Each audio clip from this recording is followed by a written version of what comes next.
Hello, everyone. The City of Benson has a general development plan that's already being revised, even though it's just over a year old. And the city's budget for the coming fiscal year has some changes that may surprise you. We learn why in a frank and revealing conversation with City Manager Greg Volker. Let's go.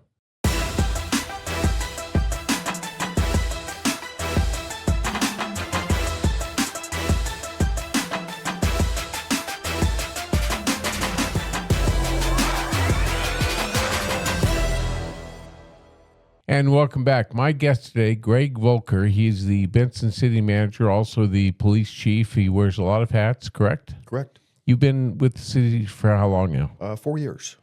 How's it working out?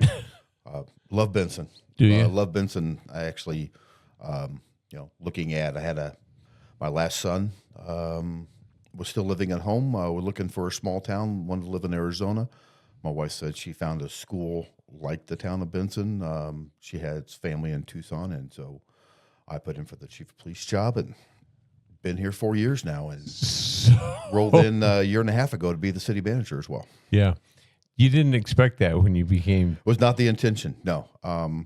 Looking at a career, 29 years with the Kansas City, Missouri Police Department, got my education to be a city administrator, so to speak, but I never really thought that was going to come to fruition. So it has, and you're happy with that? I love working for the city of Benson, and I really love the staff we have. I love the community. I love where we're going, and I think we're going in a very positive future. I think so. I agree with you. I've got to ask, though, the juxtaposition, the jump from being a cop all your life and then being a city manager, how hard was it to really make that transition? Well, as far as the administration, paperwork, submitting documents, to something law enforcement does a lot of.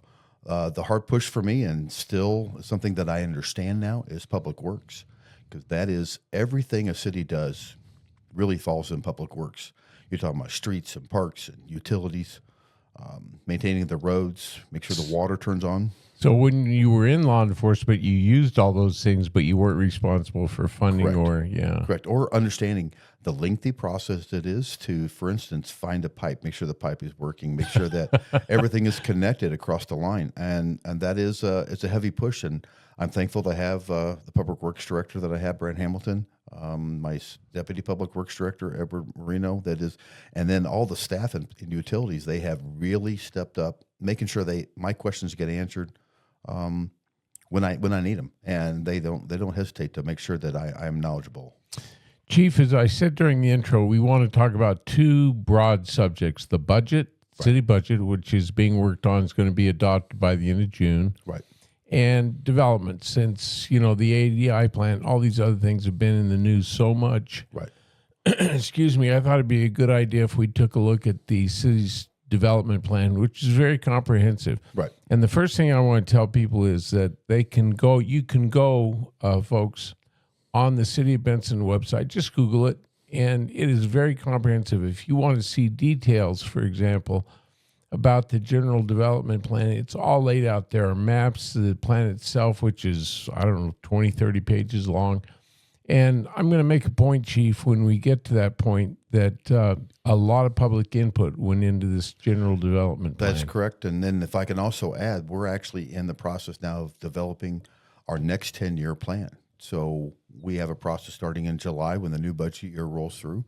We have partnered with a company to redevelop our general development plan to make sure it's more comprehensive, that we have current ideas. Well, the current version was adopted last February. Correct. So you're updating that plan. We are updating that plan. What prompted that? There's been a lot of community input on additional who we are as a city, and that's why we're going to relook at it again. Go back. When we did not have enough of a population growth when it was adopted in February 2025 to really have to go back and do another study. We could just carry the 2015 on. But talking with the mayor and the city council, we want to make sure that we have a better plan moving forward and get community input. So we're going to go back to that year and a half long process of redeveloping our general development plan. So we'll come back to that in a minute. Excuse me, but I think it's more timely. The budget. Correct. And as I explained in the intro or before we came on, I'm going to put these graphics over the screen while we're talking about them so the people can follow along. But let's talk first about the fact that the budget that we're currently in allowed for a $12 million increase over the previous year's budget. Right. What was that necessary for, and how's the money going to be allocated? Well, part of that money, roughly $10 million of that, was in money in kind, so to speak, from developers. Now, that has not come to fruition just yet, but the budget increase over because of that added potential for development from Eldorado Benson or Eldorado Holdings regarding Vigneto. So that's where that real increase came from. It was a $10 million increase, but that has not come to fruition. Yet. Yeah. Okay. And it's up in the air. Well, we're still communicating. Still working on it. Yeah. But Yes. what I'm saying is, I want to be absolutely clear on this. When we talk about villages, no one's come forward and said, "Hey, we're going to break ground in January," for example. So nothing like still discussion. Still working on the canyons, still flushing out the canyons. I think there's 20 some odd more homes that are being built. And that's interesting because people who get upset about development, there were 140 houses built there last year. Correct. That's a lot of building. It's a lot of houses, a lot of development, a lot of people moving into the city, and individuals are coming to Benson for lots of reasons. One of them is, schools, parks, the ability to commute to their locations, their jobs, a safe environment. I'm very proud of the fact that we do have a very safe environment here, not just in Benson itself, but in the surrounding community. We have a great law enforcement partnership that works within the county government and the city government. So before we get away from it, 140 homes, another 20, you said 160. People don't realize that kind of development is going on currently and all the time. Correct. And you're able to meet the demands that it puts on the infrastructure, water, sewer, everything else. Right. So the infrastructure in these locations is set and established. It's already there. It's already there. And then as we talk about the budget and this thing called an enterprise fund, we can get more in depth on what that really means. Well, why go ahead and talk about that right now, the enterprise fund. All right, so you have a revenue coming in to the city for the budget. Comes in from two different locations: the general fund, which we can talk about a little bit, and then the enterprise fund. So an enterprise fund is money that's collected through tax base that is only can be used in specific locations. For instance, utility funds, water, wastewater, sanitation, and then gas. All that money, any tax base that is derived from the use of those utilities, stays in those utilities. And lucky for us in the city of Benson, previous administrations, mayor and city council and staff, we have a very robust enterprise fund. So 39% of the budget. Right. So that is taxpayer dollars that stays in that location. So, for instance, we are upgrading. Break that down again. Where does that money come from? So whenever you use a utility, water, gas, wastewater. Benson City Water, that money, there's a tax on that. And that tax stays in those funds. So, for instance, it funds in the enterprise fund and the general fund. No, that's separate. That's separate. So the money in the enterprise fund, the taxes that are derived from the use of the utilities, water, for instance, that tax dollar stays in water. It pays for the employees in the water department. It pays for upgrades in the water department, and it pays for services by the water department. You can't take money from the enterprise fund and transfer it to the general fund. Can you do vice versa? You can. Yeah. If the enterprise fund is underfunded, then you can take money from the general fund and fund the enterprise fund, but not back the other way around. And the revenue that comes into the general fund coffer comes primarily from? Taxes. From sales tax. Also comes from state distribution, that we have a state revenue sharing. And most cities in Arizona right now have this coming budget year, we have a shortfall because of the new incorporated city, Santan. 100,000 population. They had a right to have a tax distribution from the state, but that took away from a lot of other states. Now, in the future, they will be putting their tax dollars into the tax into the coffer, so to speak, for the state, and we'll have a better equal distribution. But right now, we had to make sure that we funded that city. Every community does. Every incorporated community. Correct. Okay. Correct. Now, I notice a big chunk of this pie is grants. Right. Is that really a source of income that you can rely on? It is a lot of it. Some of it is ideas, and some of it is ideas and potential grant money that we have requested. Isn't most of it related to transportation infrastructure? Infrastructure, yes. Parks, for instance, our big expansion on Lions Park West, on our new softball field, the pickleball courts, the new parking lot, the new concession stand. That was derived from federal money as well as state parks money. Now, it's not a big chunk, but it's one that gets a lot of attention, is the golf course. Correct. Where are we at with that? Are we solvent? No. It does bring in revenue. The golf course does bring in revenue. Unfortunately, this time the expenses of the golf course are exceeding the revenue, and that is an enterprise fund. Since it's an enterprise fund, any revenue that would be generated above the expenses would stay at the golf course, but there's not enough revenue to match the expenses, so our general fund does supplement. To what percentage? Well, roughly $560,000. Annually, or is that projected? That's projected annually, for the money that goes in there. One of the things I also want to talk about the golf course is it employs about 40 people, which is also really that many. That many individuals. I for some reason I had a figure of 26. So yeah, there's about 40 individuals that work at the golf course, but between maintenance, staff, restaurant, because of the Benson City Grill Right. there Yeah, as well. which is good. Right. And then from that we've kind of solved the water issue. I was going to ask you, touch on the water issue right now. So well, it's a help for the city of Benson. For instance, we have a very updated wastewater system, and from that wastewater system, we get what's called affluent water, or we get basically water that's been cleaned, but it's not potable. That water has to go somewhere, so we actually pump that water to the golf course, and that water is then used on the golf course, and it saves the city a lot of money trying to figure out where that water is going to go, because, for instance, it can't roll off and go into the San Pedro River. It's not that kind of type of water that can do that, but it does fertilize when being used on the golf course. So that's very helpful for the city with the uses of water. But the last time I was at the golf course, there were more and more individuals coming down from Tucson because the greens are green, the fairways are green, and the roughs are getting a lot better maintained. So I think Troon, who's the management company for the golf course, has done an exceptional job. For 3 years now, right? Correct. Yeah. Has really done a good job of really making it a great place to play golf at. Are you a golfer? I used to be. I don't know if I have time for golf anymore.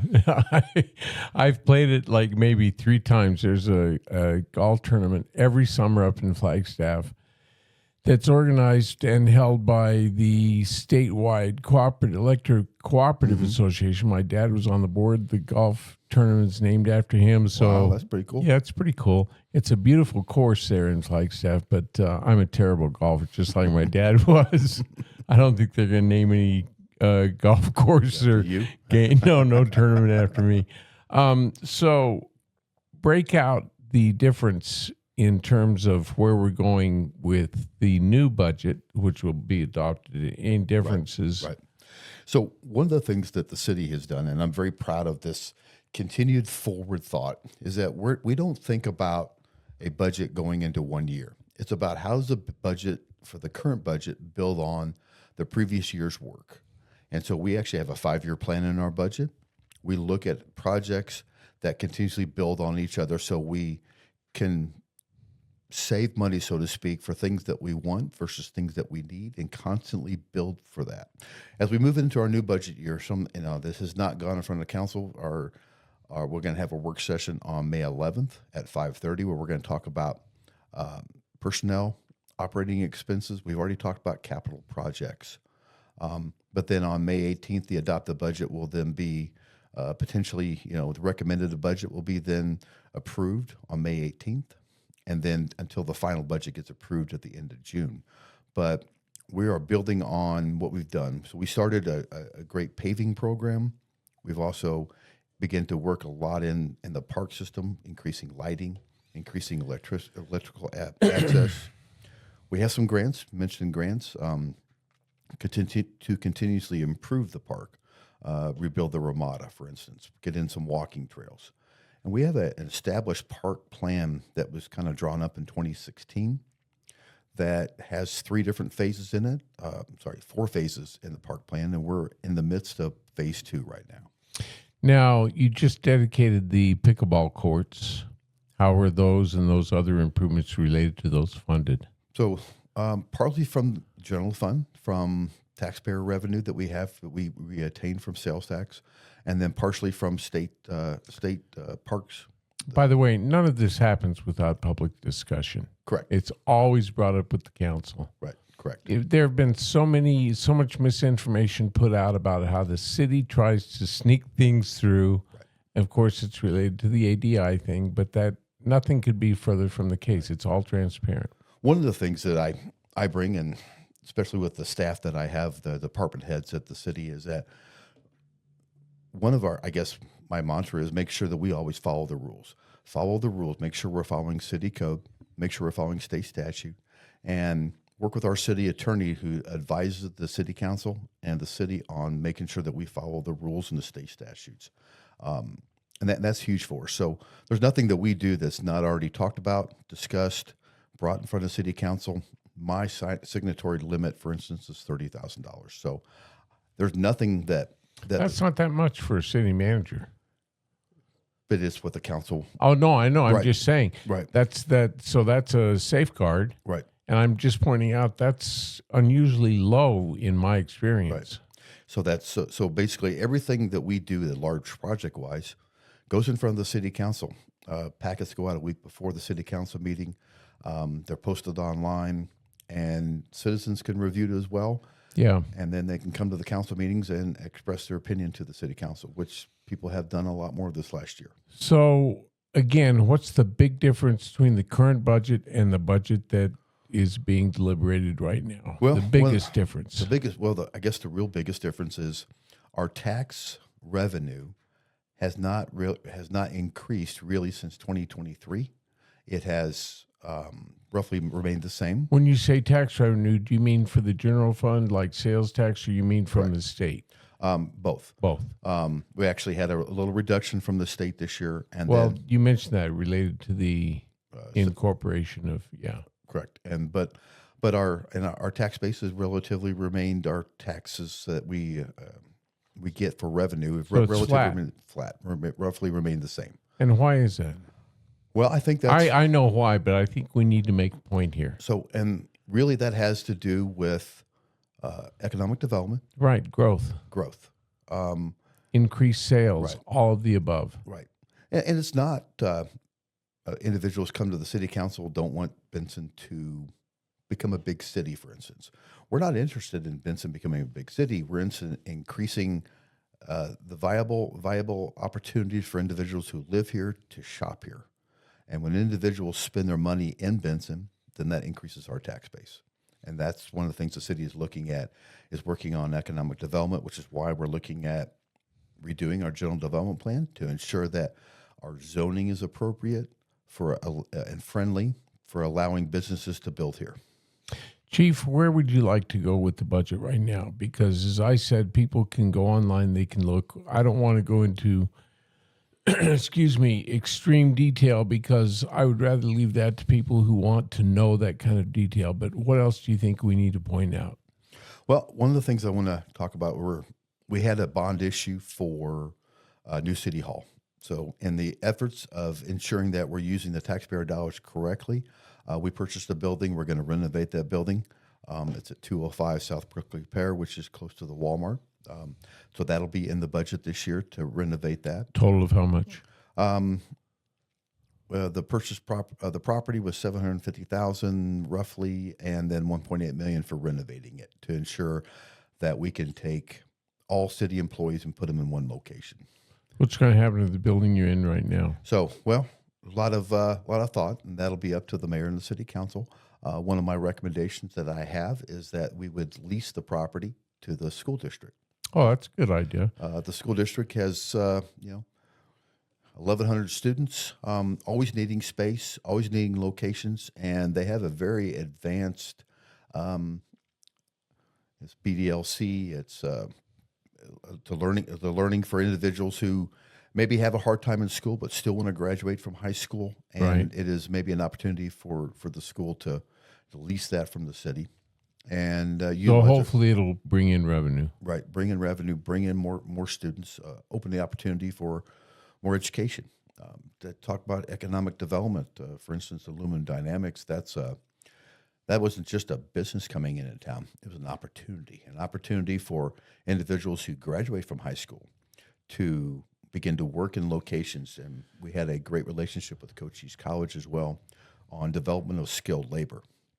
And development of skilled labor, individuals maybe who don't want to go to college but are interested in joining the workforce, attaining that through Cochise College, and then potentially have a place to work local so they can be with their family when they're working as well.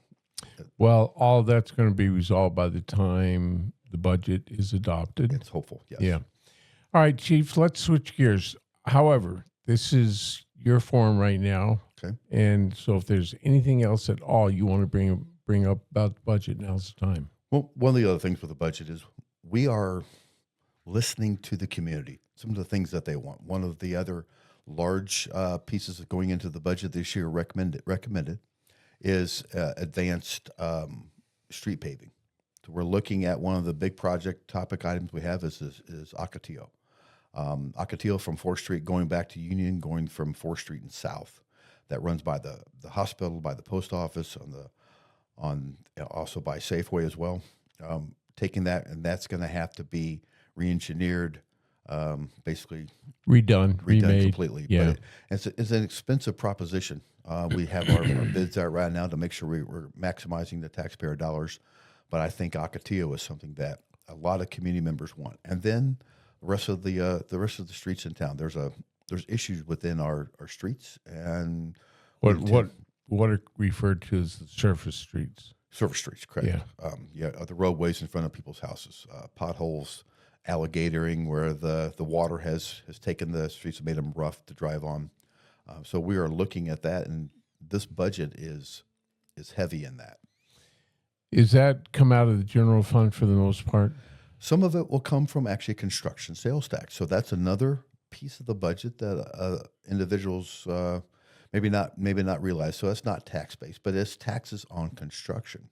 It's a one-time money that comes in, and it's generated from the Department of Revenue. They disperse it back to the cities, and we can use that as one-time money that comes in for construction projects. We use it with the parks, the roadways. Okay, now I want to switch gears because now I want to discuss the general development plan. Okay. And you've already said it's already being redone, even though the current one we have was adopted last February. Correct. And I just want to point out, again, I get so mad when people say, well, everything is slipped under the table. This was the current development plan involved 6 public hearings from all in 2014 going to 2016 to 2022. Well, it was the 2014 to 2016 that went through before, and this was the 2015 general development plan. But So I'm looking at the general development plan synopsis right here. There were 6 public hearings that went into the current general development plan. correct, Okay, so a lot of public input, a lot of public input, and you're still asking for more. When is that process going to start? The next general development plan will begin in July. It'll start in July, and it takes about 18 months to have these public forums, to gather the data, to look at the information, to cross-reference it with the current zoning, and seeing if the zoning needs to match the community's input. Do you expect any major revisions? Not really. Maybe reaffirmation of where we currently are at. All right, so you have a copy in front of you, Chief. Let's refer to those. I'm going to look at the general development plan, future land use plan.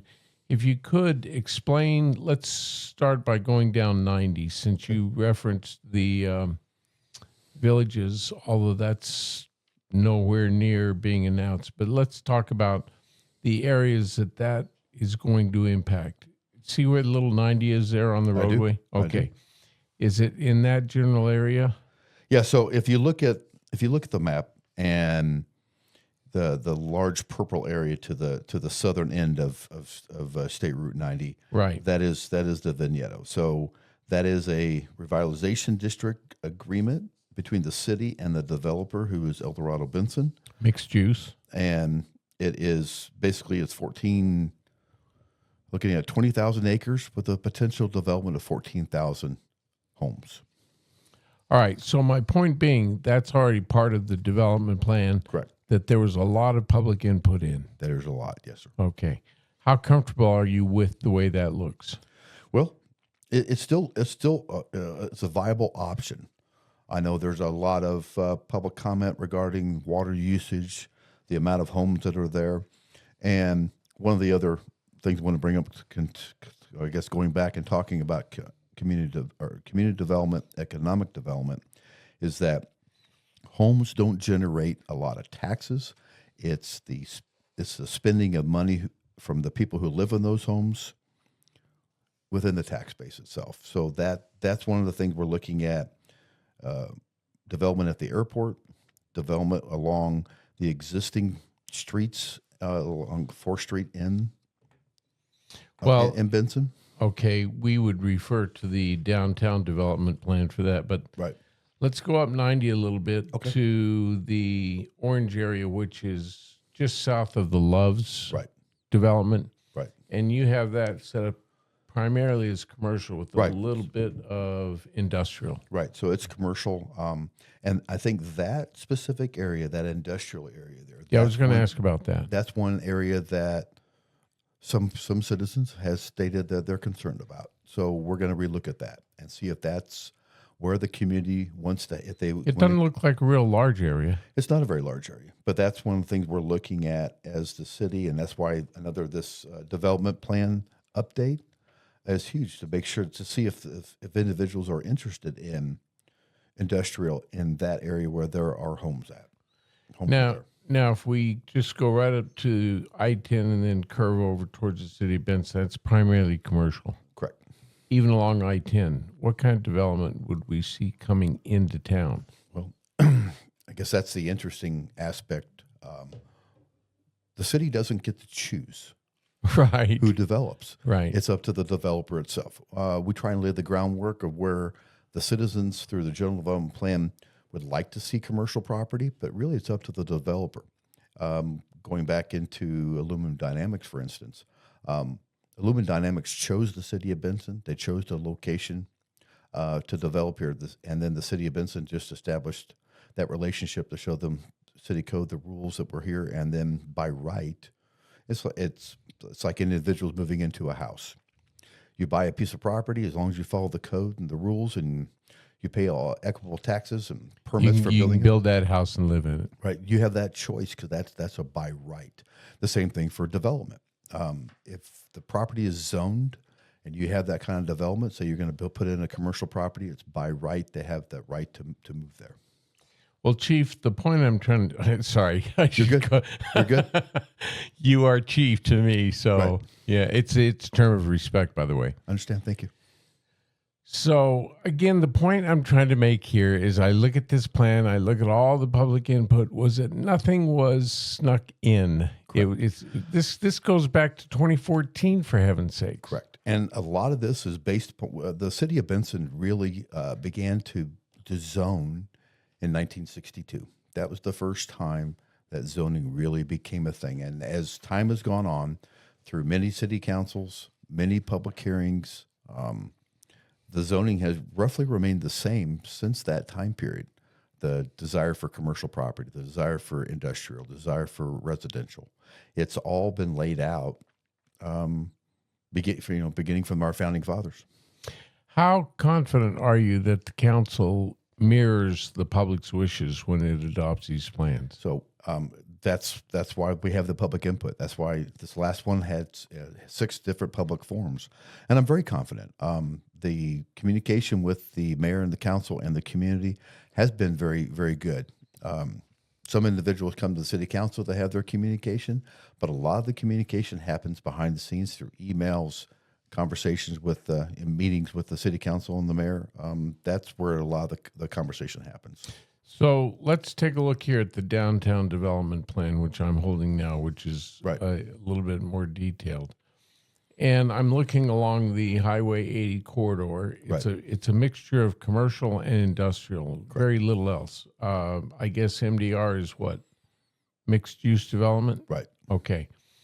So there are those who have argued that the industrial sections of this plan are too close to residential and the highway. Right. Do you anticipate major changes?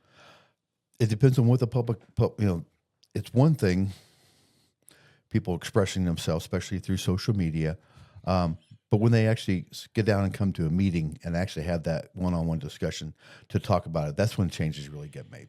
And Chief, I want to point out, policy is not decided by social media. Correct. That's usually a very narrow set of viewpoints, and the more vocal you are, the more attention you get. But it doesn't necessarily mirror the wishes of the larger populace. That's correct, and it's not about one individual's opinion. It's what the city and city government is looking at is all 5,500 people who live in the city of Benson and our surrounding areas, which is huge because this is a incorporated area. And a lot of people who live within the unincorporated area, they visit, they use, and they establish, their kids go to school here in the city of Benson. So it's important for them to have that input as well. But really, policy is driven by what's right for the whole city and not specific individuals. Well, Chief, one of the reasons why I wanted to have this forum was to point out that this process is ongoing, it's upcoming, and you're going to give the public plenty of input. Right. Another aspect, and especially for individuals who are interested in assisting the city and making sure this general development plan is seen and heard and looked at, is to become members of the Planning and Zoning Commission.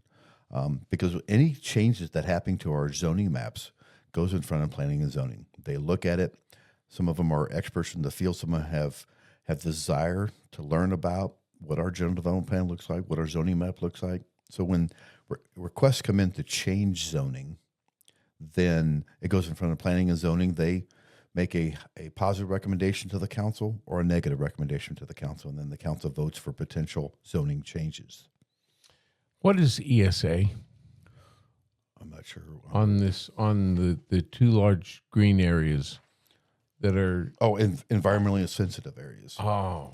So when you have set-asides. when you have water, certain types of water, or for instance, around the San Pedro River, you have the conservation riparian area. So that really has to do with environmentally sensitive areas that potentially could be flood zones, or they have current washes that water runs off, that any construction on those properties could damage existing homes. For instance, the state looks at areas that to reduce that type of damage. Well, I want to point out that on this map, the sensitive areas are buffered. The San Pedro River is buffered by several ESA sections. So too some of the areas for the development along Highway 90. That is correct. Yeah. Chief, where do you want to go with this development plan? Where do you want to see it end up? And I don't mean you personally, but let's rephrase that. Where do you think it's going to end up?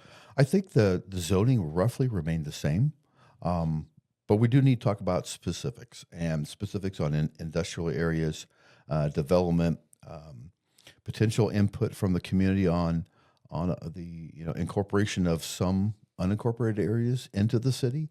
Is that where the community wants to go? Do we want to have, for instance, at State Route 90 and I-10? Do we want to incorporate that area that connects between 90 and the airport? Is there a possibility in the future of having a road that runs from State Route 90 to the airport? That's been talked about for years, probably at least a decade that I know of. Right. And I think it would be a good move. That's a mixed-use development area. Right. And go ahead. No, I just there's a railroad bridge. Uh, Talking to Union Pacific in the past, they're not interested in having a stop on their railroad at that location. They would have requested a bridge to go over it. So it's a very expensive proposition. But if we incorporate that area, we bring business development to the airport, which would be a great asset for the city of Benson. Well, that would be huge. That creates a corridor that will be self-perpetuating in terms of industry and business. Right. If we can connect to the airport. Right. Versus Aviation Road, it's a rough road. It's 1.1 miles of rough road that would cost a lot of money to repave it, for instance. But it's a long way around. But the expansion of the airport's been here since 1999. It has, last month we had a great month there with our aviation fuel sales, our tie downs, our individuals who are leaving airplanes for the tie downs at the airport. So the airport's also an enterprise fund, which means that any dollar that exceeds the revenue stays at the airport for airport development, and it was set up very well by the city. The fuel farm was a huge improvement. Huge improvement. And so you're actually making revenue on fuel sales. Correct. That didn't take long. It didn't take long, but it was a great investment and great idea. I know, everybody always concerned about, potential on petroleum and bringing fuel to an airport, but it's been a great asset for the city and great for individuals who use the helicopters, the airplanes that come in there and fuel up. Yeah, 24/7. Yes, sir. All right. Chief, where else would you like to go? How long do you think we've been talking here? I really don't know. I just, to tell the community, especially about our budget, it is a lengthy process that starts throughout the year, and it's how we guide ourselves moving into the future. It's when the council looks at this overall budget. This is something that our city staff has looked at as far as personnel, operating expenses, and capital projects. There are capital projects that have not been completed, for instance, in the last 12 years. Some of those ideas have been brought forward and are beginning to be improved this year. Last year, we had 75 projects listed as capital projects. We have begun or finished 45 of those. Wow. And my hat's off to my staff for their hard work that they have put in.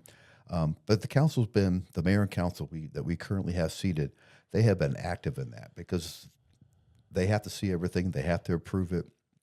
It's in the budget that they put in there, but they see it. They know where the city is going, and they're looking at a 5-year plan of how to make us better. There are two aspects to the budget that I want to ask about, and that is the bed tax, which is tax from hotels, motels, leisure. Right. Let's talk about that. Well, also, I want to know, isn't there a half-cent sales tax that is going to be sunsetted soon? That one I don't know about that. There's nothing from...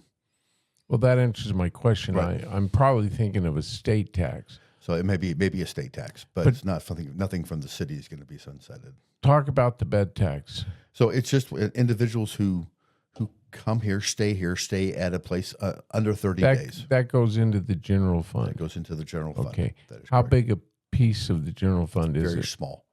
Very small. We have 5 hotels in town.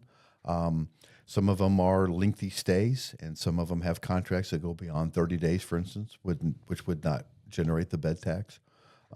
Month of January, for obvious reasons, with snowbirds coming in, individuals coming in to visit individuals for the holidays, January is our largest bed tax. Is it really? It is. What about RV parks and other leisure? So those are beyond 30 days, and so you're not able to tax rental property, for instance. And so these individuals may own a lot, they may rent a lot for a certain period of time, but it's beyond the 30 days, so it's not part of the bed tax. Really? Correct. I never realized that.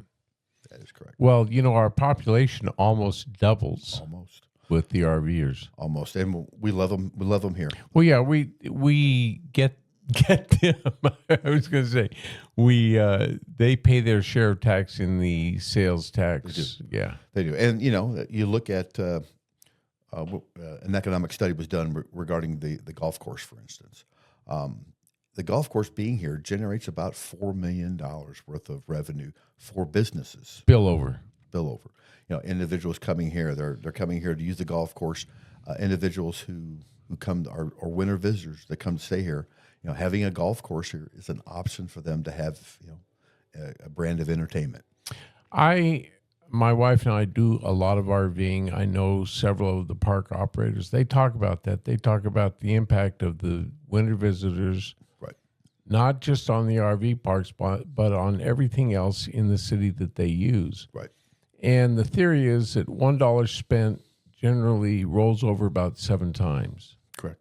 So that's a lot of. It's a good point. And the other thing, there are other benefits. That's a lot of revenue. That is a lot of revenue. But if you also look at what the city of Benson offers, so we have the Benson Hospital, which is part of the excellent hospital, but they've also continued to expand. They're bringing specialists to town. There's a cardiologist that comes to the city of Benson.